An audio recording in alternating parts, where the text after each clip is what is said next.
ধীরে সুস্থে মাথায় কাঁটাটা গুঁজে দে। মাথায় ব্যথা দিচ্ছিস কেন? ক্ষমা করবেন রাজকন্যা, আমি দুঃখিত, আমি আসলে বুঝতে পারিনি। ঠিক আছে ঠিক আছে, আজ আমার খুব সুন্দর করে সাজিয়ে দে তো দেখি। প্রতিদিনের থেকে একটু অন্য ধাঁচের করে সাজাবে কিন্তু। কিছু মনে করবেন না রাজকন্যা, একখানা কথা জিজ্ঞাসা করার ছিল। বাবা দাসী, এত ঘটা করে কিছু বলতে চাইছিস মানে?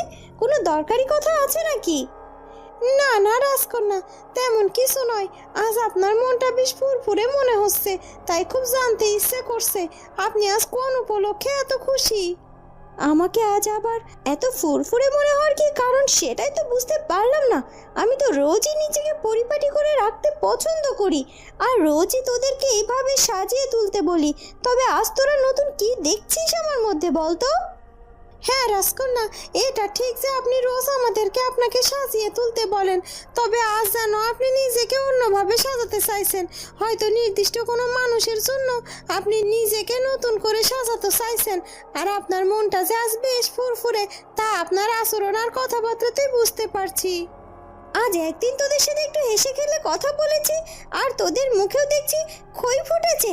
বেশি কথা বললে কিন্তু আমি আবারও সেই রাগী রাজকন্যায় রূপান্তরিত হয়ে যাব। ভুলে যাস না, আমি রাজকন্যা চন্দ্রমুখী। অতিরিক্ত কোনো কিছুই আমি সহ্য করি না।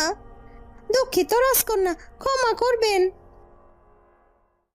হ্যাঁ, মেয়েকে বিয়ে দিয়ে বাড়িতে রেখে দাও, তাহলে এক ঢিলে দুই পাখি মারতে পারবে তুমি।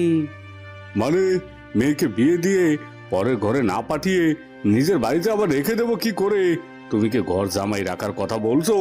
কিন্তু কে সেই যোগ্য পাত্র? কেন চন্দন? চন্দনের সঙ্গে যদি তুমি তোমার মেয়েটাকে বিয়ে দাও, তাহলে চন্দন আর তোমার মেয়ে কেউ তোমার থেকে দূরে চলে যাবে না। তোমার মেয়েটাকে ওর সাথে বিয়ে দিয়ে বাড়িতে রেখে দিতে পারবে সারা জীবন। আবার চন্দনকেও ধরে রাখতে পারবে তুমি তোমার সংসারে। কি বলছো কি? এ আবার হয় নাকি? আমার দাদার ছেলের সঙ্গে আমার নিজের মেয়েকে বিয়ে দেবো?